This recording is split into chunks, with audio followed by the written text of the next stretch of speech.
एका नावाजलेल्या मराठी चित्रपटामध्ये दुर्गेश सूड घेईन असा एक खूप फेमस डायलॉग आहे आणि तो आत्ता आठवण्याचं प्रमुख कारण म्हणजे महाराष्ट्रातल्या राजकारणामध्ये जी काही आत्ताची स्थिती निर्माण झालेली आहे, या स्थितीकडे जर बारकाईने बघायचं झालं, तर 2 वर्षांपूर्वी एकसंघ शिवसेनेतील त्यावेळचे प्रमुख नेते, की ज्यांना नंबर 2चं स्थान शिवसेनेच्या संघटनेमध्ये होतं. असे आत्ताचे मुख्यमंत्री एकनाथराव शिंदे यांनी त्यावेळी बंड केलं शिवसेनेमध्ये. 40 आमदार जे शिवसेनेचे होते आणि 10 आमदार हे जे उद्धव ठाकरे यांच्या सरकारला ज्यांनी पाठिंबा दिलेला होता. असे 50 आमदार स्वतःबरोबर घेऊन त्यावेळी एकनाथ शिंदे यांनी तडक गुहावटी गाठली होती. हे एवढं सगळं करून भाजपच्या पाठबळावरती मुख्यमंत्री एकनाथ शिंदे यांनी त्यावेळी शिवसेनेचे पक्षप्रमुख असलेले आणि त्यावेळी राज्याचे मुख्यमंत्री असलेले उद्धव ठाकरे यांचं सरकार पाडलं होतं. या पाडापाडीच्या एकूणच सगळ्या महानाट्यानंतर महाराष्ट्राच्या राजकारणाचा जो काही एकूणच पट बदलला आहे, तो जर लक्षात घेतला, तर आत्ता लोकसभा निवडणुकीची जी काही रणधुमाळी सुरू आहे आणि जागा वाटपावरून, मतदारसंघांच्या खेचाखेचीवरून शिवसेना भाजपमध्ये, अ, त्याचबरोबर अजित पवार यांच्या राष्ट्रवादीमध्ये गोष्टी एकदम अशा हमरी-तुमरीवर आलेल्या आहेत. हीच काहीशी स्थिती ठाकरे गट, शरद पवार गट आणि काँग्रेस यांच्यामध्ये देखील आहे.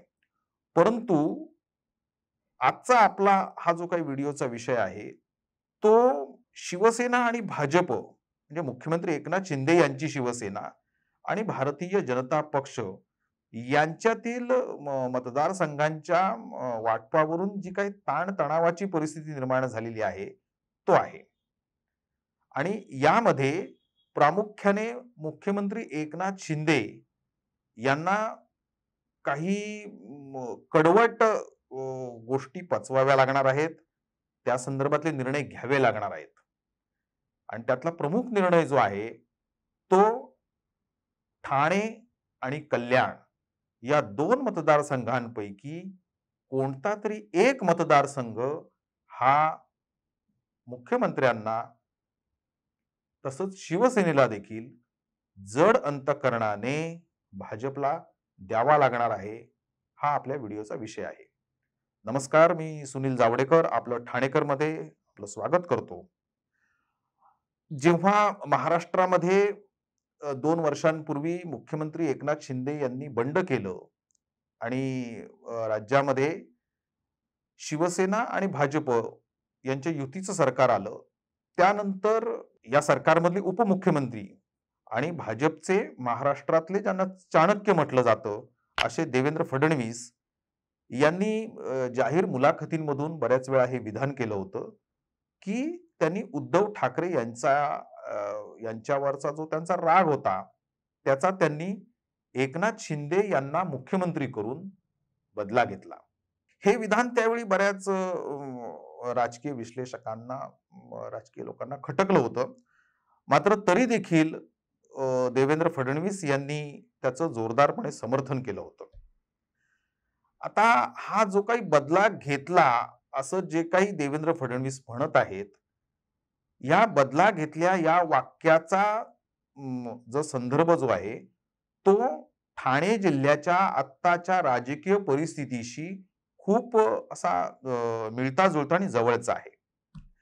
याकडे जर एका प्रमुख गोष्टीने बघितलं, तर त्यासाठी आपल्याला 1995 साली जेव्हा महाराष्ट्रामध्ये पहिल्यांदा बिगर काँग्रेसी सरकार स्थापन झालं होतं, शिवसेना भाजप युतीचं आणि त्यानंतर ज्या काही घडामोडी महाराष्ट्रात झाल्या, त्याचबरोबर त्या ठाणे जिल्ह्यातही झाल्या होत्या, त्या घडामोडींकडे काहीसं बारकाईनं पाहणं गरजेचं आहे. त्यावेळेला ठाणे जिल्ह्याचं शिवसेनेचं नेतृत्व हे धर्मवीर आनंद दिघे यांच्याकडे होतं आणि ठाणे लोकसभा मतदारसंघ हा भारतीय जनता पक्षाकडे होता. रामभाऊ कापसे हे भाजपचे त्यावेळी ठाणे लोकसभेचे खासदार होते. भाजपचे विद्यमान खासदार ते होते. मात्र असं असून देखील ठाणे जिल्ह्यामध्ये शिवसेनेची जी काही ताकद महाराष्ट्रात युती सरकार आल्यानंतर वाढली होती. या ताकदीचा पुरेपूर अ, वापर करत धर्मवीर आनंद दिघे यांनी भाजपच्या ताब्यातील हा ठाणे लोकसभा मतदारसंघ हा शिवसेनेकडे अक्षरशः खेचून घेतला होता. आणि त्यावेळी तर इतकं टोकाचे मतभेद शिवसेना आणि भाजपच्या वरिष्ठ नेत्यांमध्ये झाले होते, की जर ठाणे लोकसभा मतदारसंघ भाजपने शिवसेनेला दिला नाही, तर शिवसेनेने त्यावेळी भाजपशी असलेली युती तोडण्याची देखील भाषा केलेली होती. असं या मतदारसंघाचं पूर्वाश्रमीचं जे काही एक इतिहास आहे तो हा आहे. आणि आत्ताच्या 2024च्या लोकसभा निवडणुकीमध्ये या 1995 साली भाजपकडून हा मतदारसंघ जो खेचून घेतला आहे शिवसेनेने, आता याच मतदारसंघावरती या दोन्ही पक्षांमध्ये पक्षांतर्गत दावे प्रतिदावे हे पडद्याआडून खूप मोठ्या प्रमाणावर सुरू आहेत. मुळात यासाठी काही गोष्टी या आपण अधिक बारकाईने बघणं गरजेचं आहे, की ठाणे जिल्हा हा तसा अ, अ, भारतीय जनता पक्ष आणि राष्ट्रीय स्वयंसेवक संघ यांचा जिल्हा म्हणून अगदी 2-2.5 दशकांच्या पूर्वीपासून ओळखला जायचा.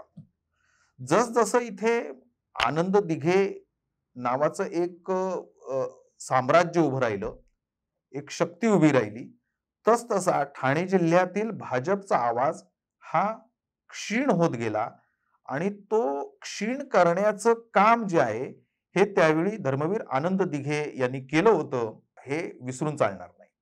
आत्ताची 2024ची जर या जिल्ह्याची परिस्थिती लक्षात घेतली, तर शिवसेना ही एकसंघ आत्ताच्या स्थितीत नाही.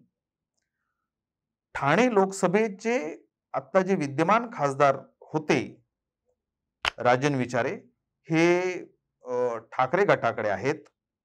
म्हणजे हा जिल्हा जरी मुख्यमंत्री एकनाथ शिंदे यांचा असला, तरी देखील ज्या ठाणे शहराचं मुख्यमंत्री प्रतिनिधित्व करतात, या ठाणे शहराचा तसेच ठाणे लोकसभा मतदारसंघाचा खासदार हा मुख्यमंत्री एकनाथ शिंदे यांच्या शिवसेनेत नाही.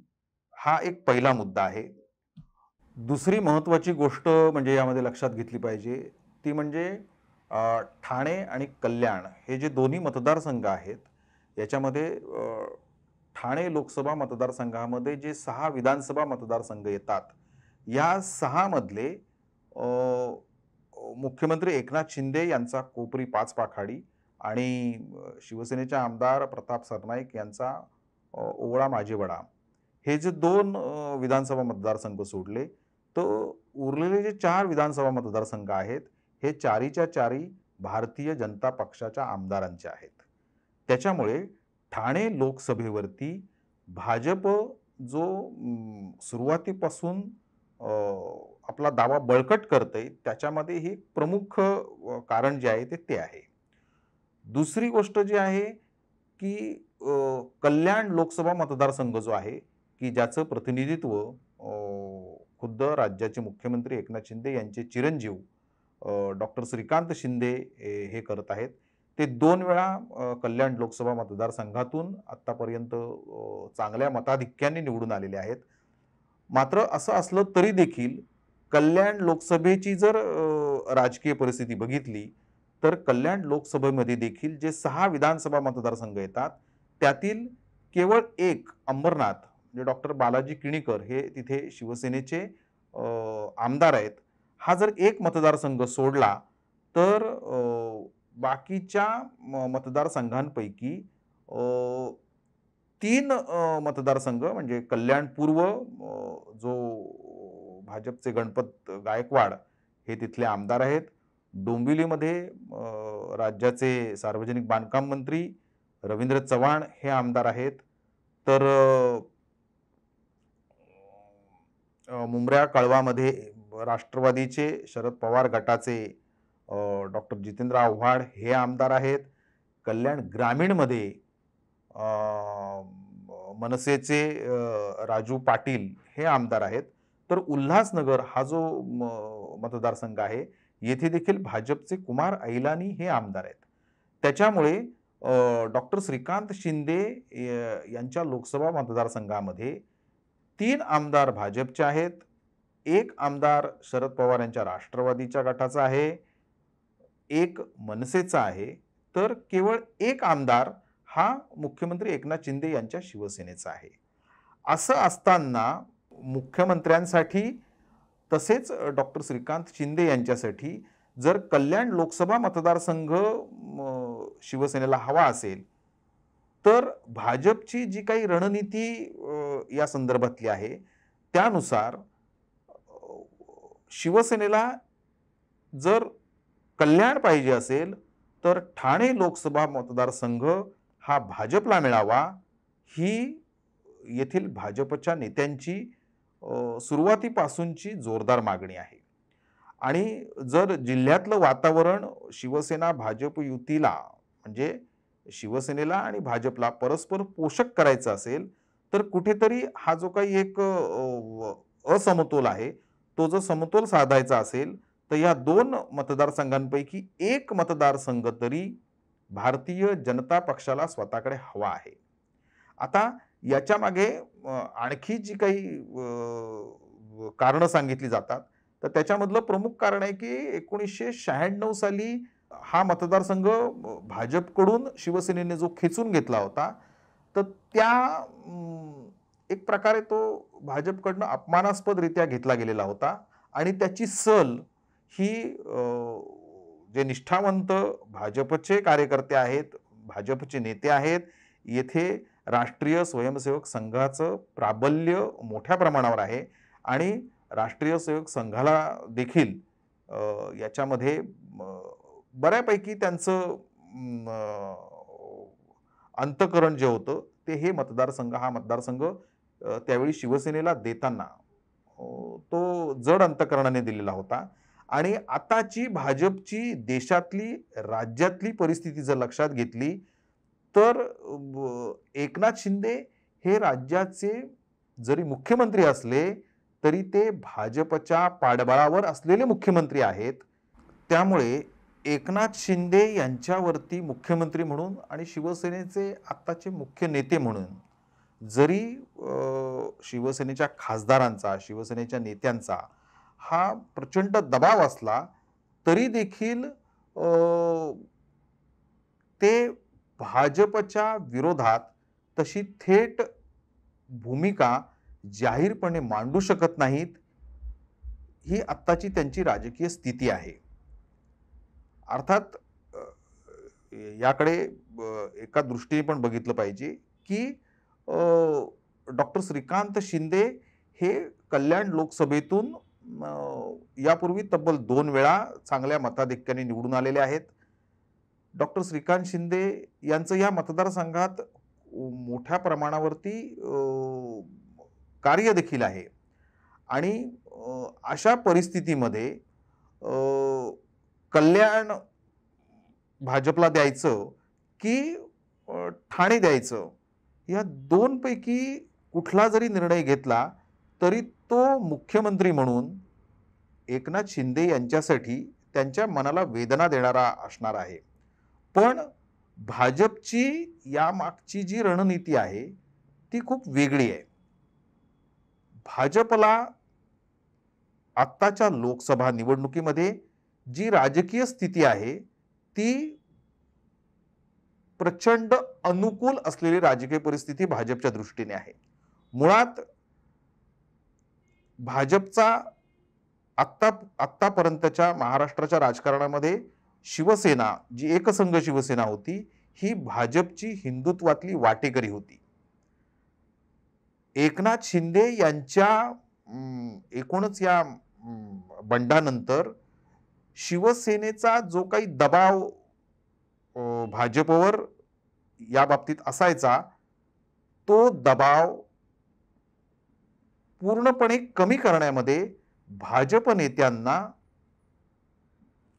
चांगल्यापैकी यश आलेलं आहे. याचं कारण मुख्य म्हणजे एकसंघ शिवसेना असताना शिवसेना प्रमुख बाळासाहेब ठाकरे असतील किंवा त्यानंतर शिवसेना पक्षप्रमुख उद्धव ठाकरे असतील, यांची बार्गेनिंग पॉवर जी होती ती खूप स्ट्रॉंग होती आणि त्याकरता शिवसेना आणि भाजपमध्ये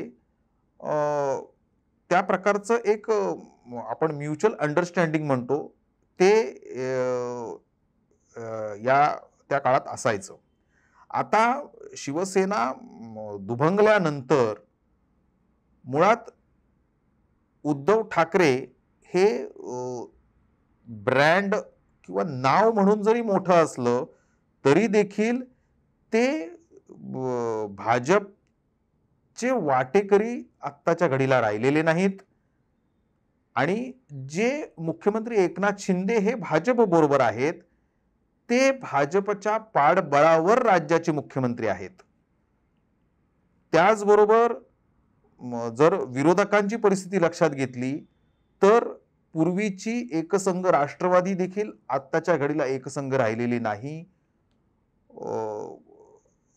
उपमुख्यमंत्री अजितदादा पवार यांच्याबरोबर राष्ट्रवादीचे 42 आमदार हे त्यांच्याबरोबर आलेले आहेत. शरद पवार जे राष्ट्रवादीचे संस्थापक अध्यक्ष म्हटलं तरी देखील त्यांना चालतं, परंतु एवढा मोठा राजकारणातला दिग्गज नेता आज स्वतःच्या पक्षाच्या अस्तित्वासाठी झगडतो आहे. म्हणजे एक प्रकारे हे त्यांचं स्वतःसाठी अस्तित्व पणाला लावणारी ही निवडणूक आहे. त्याचबरोबर राज ठाकरे यांच्यासारखा फायर ब्रँड नेता जो या 2019च्या निवडणुकीमध्ये भाजपच्या विरोधात होता, आक्रमक फायर ब्रँड नेता आत्ताच्या घडीला भाजप बरोबर आहे. त्यांची काही दिवसांपूर्वी दिल्लीमध्ये केंद्रीय गृहमंत्री अमित शहा यांच्याबरोबर सविस्तर भेटही झालेली आहे.